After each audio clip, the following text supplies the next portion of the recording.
Hello, hi everyone. Welcome to a snowy Central Park.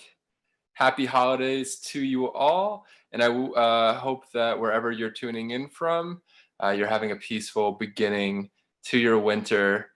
Thank you so much for joining us. My name is Ian. I work for the Central Park Conservancy, and we are the nonprofit that manages Central Park. Our mission is to preserve and celebrate Central Park as a sanctuary from urban life, enhancing the enjoyment and well-being of all. And we know that unfortunately, it is impossible for many people to make it to Central Park right now. So we want to bring some of that enjoyment of the park to you through these weekly walks that take place every Wednesday at 12:30 p.m. We've been doing these walks since the spring. So it's really my joy to get to share the park each week with you. And now we're in winter, and I'm excited to share some wonderful winter scenes with you all. All the photographs you'll see today were taken by my colleague Ryan just a few days ago. And I've also added some images from various archives, which include the Museum of the City of New York and the New York Public Library and the Parks Department Archive. So we are going to jump into the wintry Central Park momentarily. I would like to go over a little bit of housekeeping first. For everyone who has attended our weekly walks, you'll know all of this already. But for those of you that are new, there are some tools you can use to interact. There's a chat feature on Zoom if you'd like to say hello. We have over 250 guests from all around the world today. Hopefully you all love Central Park, and it's awesome to get to connect with people over that shared love of this amazing public park that we have. So please feel free to use that. There's also a Q&A feature that you can use to ask specific questions to my colleagues Ryan and Jose, who are on the back end today. And then you will also see some polls pop up on your screen throughout. If you don't want those on your screen, you can X those out. And you'll see two of those throughout today's walk. I think that's everything. I hope I'm not missing anything. Oh, I am actually. I would add that my colleagues are going to drop links to our upcoming program in the chat as well. So if you're interested in those, you can look out for that. We have a tour, which is a longer program, 45-minute tour next Tuesday, the heart of the park. And we also have another weekly walk with Ryan next week. And we will be together for about 15 minutes today. So without further ado, let's begin. Here is Central Park on the left. And I've just outlined the area that we're exploring today, the mall. And you'll see that it's in the southern section of the park. However, despite it not being in the physical center of the park, I think it really is a cultural center of the park, in the sense that the designers who created Central Park had in mind that this area would be sort of a focal point for visitors. And you can see the mall here in a bit more detail in the center of this map. And what will stand out about this landscape is that, unlike all of the other paths in Central Park, it is a straight line. So the other paths in Central Park are sort of a break from the very efficient grid system of Manhattan. Instead of order and horizontal or clear-cut perpendicular lines, it's a bit messier, but it encourages taking your time and strolling through the park and getting a little lost, for better or worse. But the mall is different. It's a straight line, and the reason why it is that it was designed as a promenade, and that's what it was originally called in the Greensward plan. The designers, Frederick Law Olmsted and Calvert Vaux, used that characteristic, amongst others that I'll get into, to denote this area as a formal landscape. And while the park, really the principal idea behind Central Park was emphasizing nature and bringing the natural to an urban environment, the formal landscapes are a bit of a break from that, in that it is clearly designed by man, and it has a social experience in mind. But even in those circumstances, in a formal landscape, And where socializing was meant to be accommodated, the designers still wanted nature to be at the forefront. And I think they accomplished that. And so we'll see our path today. We're starting on 5th Avenue on the east side of the park at East 67th Street. We'll do a small bit of meandering as we walk west, but most of our path will be a straight line today.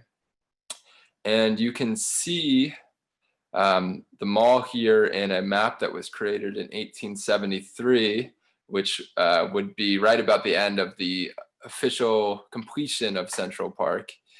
And in addition to the straight line of the mall, other characteristics that the designers included to make this a formal landscape were the symmetrical plantings of the trees, the concert ground, and then the architectural features like Bethesda Terrace, which we'll see today.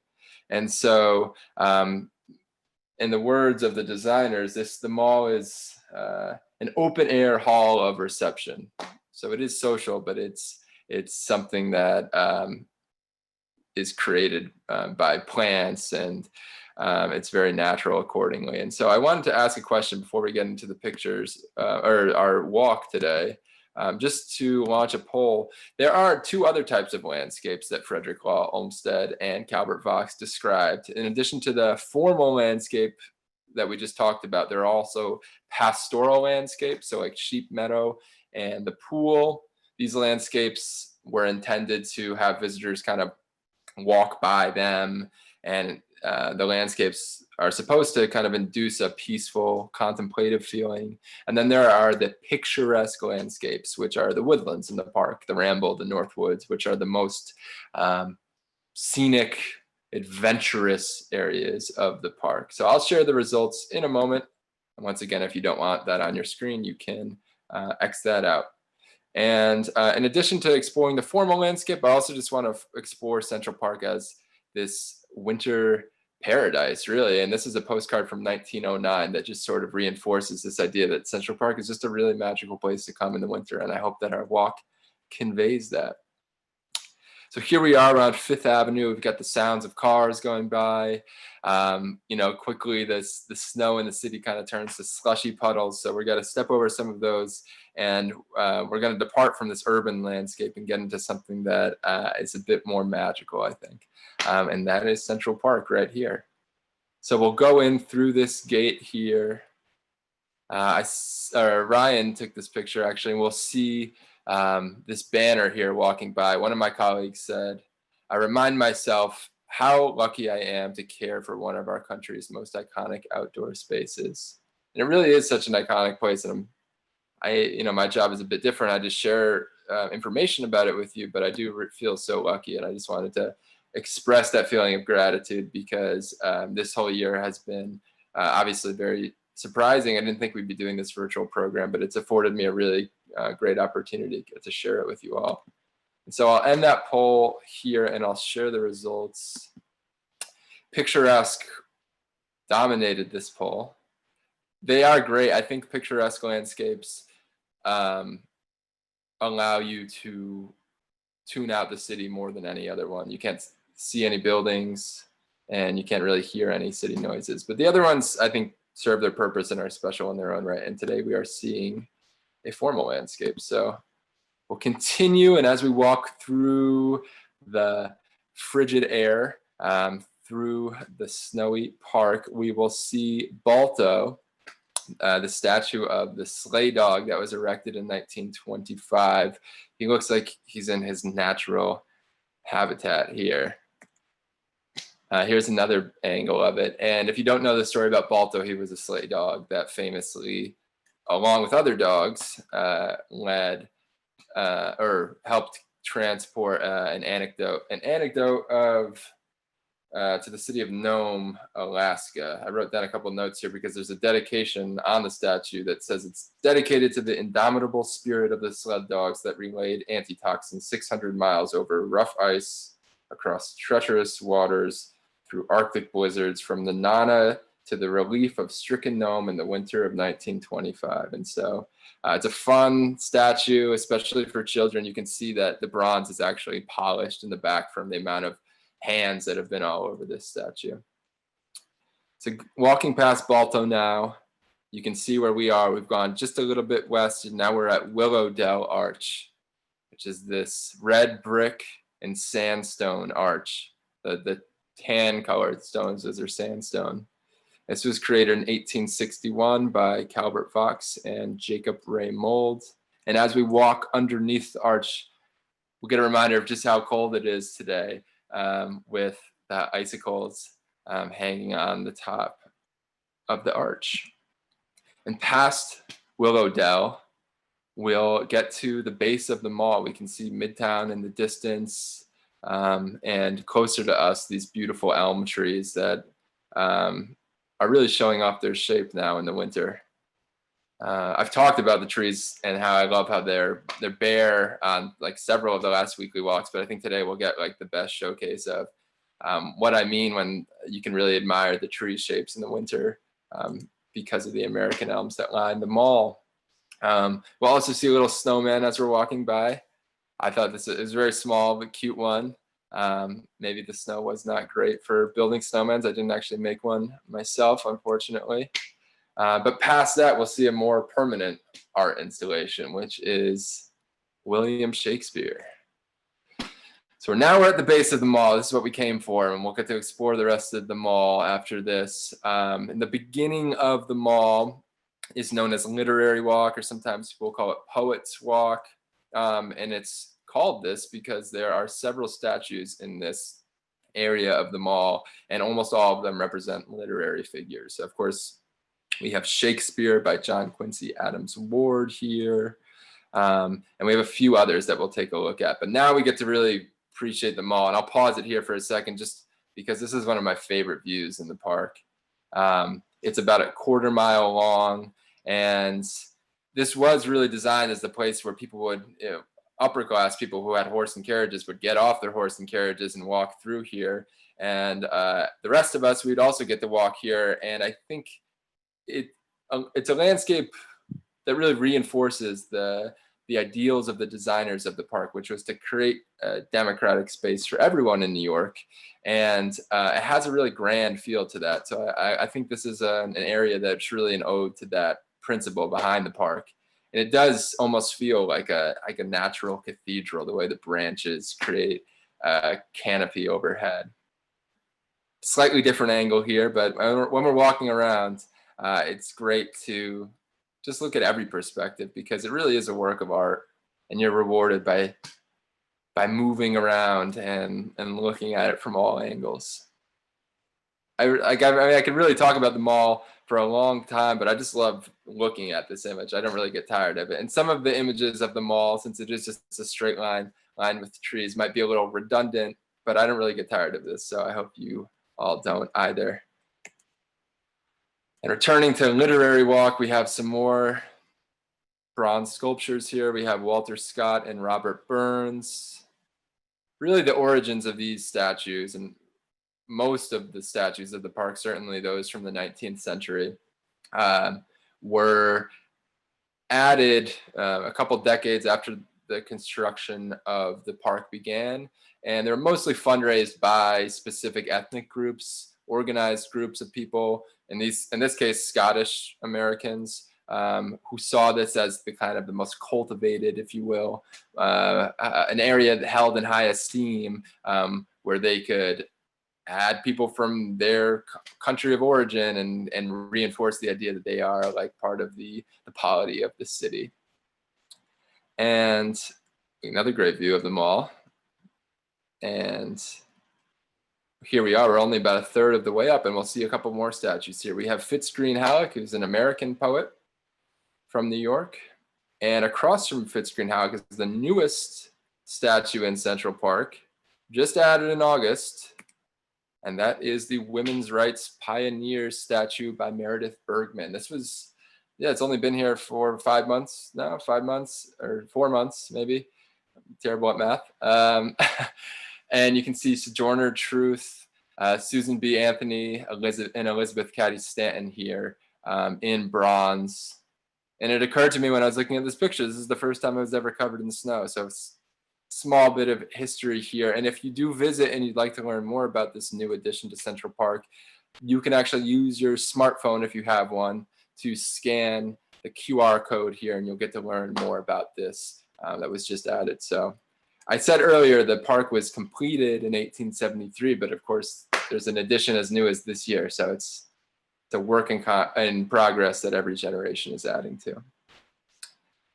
All right, so past the statues, we basically just get trees until we get to the end of the mall, and you'll see American elm trees here that are really known for their branches that go in every direction, which is why there are so many elm streets in America that were once lined with American elms.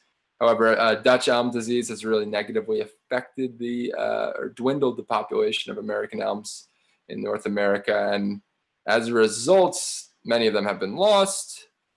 But we also have some cultivars like these trees you see here that are going straight up. They look more like stalks of broccoli. Those are still American elms, but they're basically a variety that's been bred to be more resistant or cultivated to be more resistant to that disease. And on a warmer day, you could sit here. I suppose we could sit here, and someone is. So this just is a nice place to sit and watch people go by. And of course, there's also a saxophone player here who I've seen here like 100 times. He's here pretty much every day. And I've actually never asked him his name. I should have, so I could relay that. But what I love about people who are performing in the park is that, I don't know, they really bring the park alive. And I love Central Park as a work of art in its own right. Like, I do come here often by myself and just walk around and appreciate the landscape. But it is the people, I think, that make Central Park feel like a beating heart of the city, if you will. You know, the people who have been to the park, 1,000 times, walking their dog quickly, to the tourists that's seeing Central Park for the first time, very wide-eyed, and then the performers that are here every day. All together, it creates something that I can't really capture in words, and you can really only feel in person. And we're at the end of the mall now, or just about the end of the mall, and that is the concert ground. So you can get a sense of how many trees there are. There's 6 rows of American elms, so this makes it one of the largest stands of American elms in North America. And it just looks so lovely right now, covered in the white snow. And this end of the mall was kind of like the one of the centers of the park for a long time. It still is in many regards. But we're looking at a bust of Beethoven here, and it kind of represents what I'm getting at, which is that this is an area where there were free concerts in the summer, and thus it became a really popular place to congregate. And you can see the old bandstand here and groups of people gathering here. So we don't have this bandstand anymore. It was designed by Jacob Raymond, but it was demolished in the 1920s. We have the Naumburg Band Shell instead, which is under renovation right now. Soon enough, it will be open, and hopefully we'll be able to experience concerts here. Probably not in the snow, but at different times of the year. And I just wanted to take one more look back from the way we came.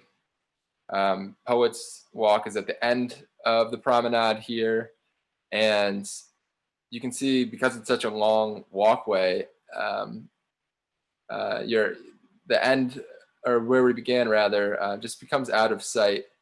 It's really brilliant the way this is done, because it really beckons you forward. And that's what I try to communicate about Central Park and its design to visitors, is the way that it's really intelligently created to look like a natural landscape. However, there are design tricks employed that really encourage exploration. And here's another performer with a big bubble wand. These small things just really bring the park alive to me. And we're at Bethesda Terrace. And we already explored Bethesda Terrace recently with Ryan, but to me, it is part of the mall. And so it'd be wrong not to show it here in all its snowy glory.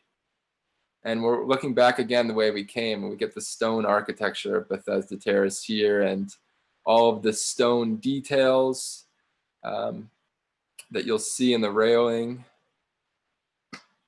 And I actually found a postcard from the 1920s that shows this very same image in a similar snowstorm.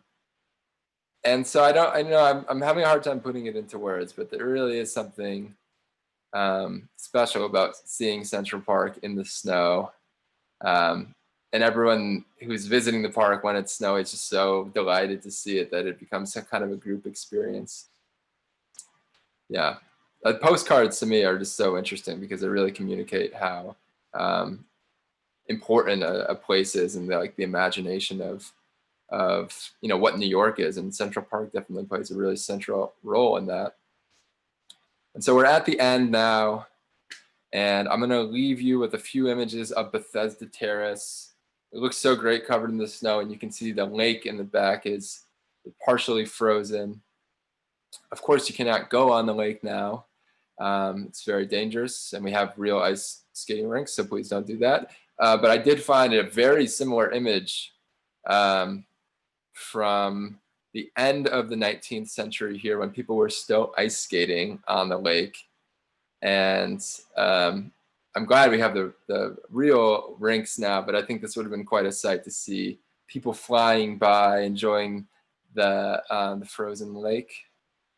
And yeah, I actually found an illustration too. This will be my last slide. But I just think, I don't know, there's a real energy to Central Park, to New York at all times. But this does feel like the heart of the park. And illustrations like this made Central Park a landscape that's larger than life. And it's a place that people all over the world recognize because of art like this. And so I wanted to end with one more poll. If you would like to participate, it would be great. I just wanted to ask what you really value in these programs, and if there's anything that you'd like to see more. If the answers don't represent what you're interested in, please go ahead and share in the chat. But I hope you enjoyed this walk through Central Park in the winter. I was really happy that we were able to get a snowstorm to kind of end the year with Central Park at its most sublime. So thank you for walking with me today. I always love the opportunity to talk about this great park with you all. And I hope that you're able to tune in next week for the last weekly walk of the year with Ryan. He'll be walking to the point in the Ramble. So that will be nice, and maybe there will still be some snow on the ground to check out, hopefully. So thank you again. If you're interested in more programming, please look out for those links in the chat. There's also a YouTube link that will be shared that will bring you to our past programs and other video content if you're interested. And there will also be a link for shopping if you're interested in getting some Central Park gifts for others or yourself. So please check that out. That will support the park. And you can also visit our website at centralparknyc.org/mycentralpark.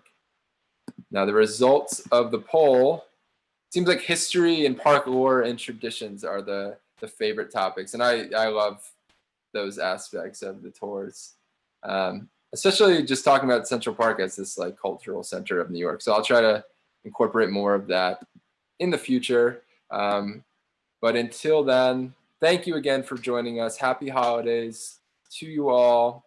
And from the Central Park Conservancy, stay safe and be well. Thank you.